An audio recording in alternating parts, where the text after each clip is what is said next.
Hello, today we will guide you through how to set up footprint charts in GoCharting. To begin, open GoCharting and head to the Trading Hub.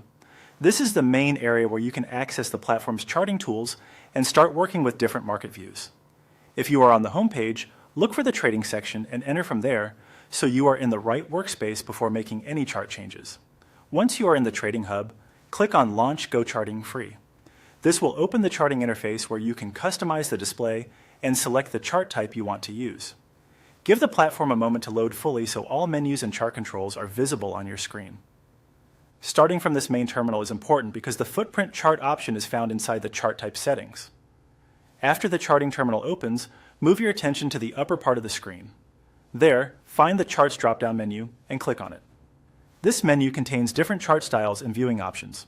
If you are new to GoCharting, take a second to notice where this menu is located, since it is the main place you will return to anytime you want to switch chart formats.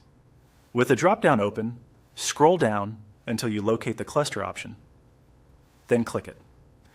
In GoCharting, the cluster view is the setting that displays footprint-style chart information. This format helps you see trading activity within each candle in more detail, which can be useful for analyzing order flow and volume at specific price levels. If the list seems long, just scroll carefully until you find it. Once cluster is selected, go back to the graph area and zoom in.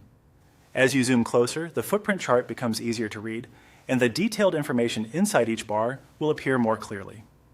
This step matters because footprint charts can look compressed when the chart is too far zoomed out.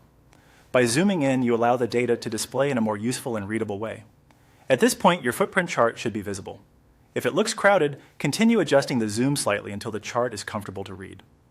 A closer view often makes the structure of each candle much clearer, especially when you are trying to study detailed market behavior. That's all it takes to set up footprint charts in GoCharting. Once you know where the charts drop-down and cluster option are, the process becomes quick and easy each time you want to use this view.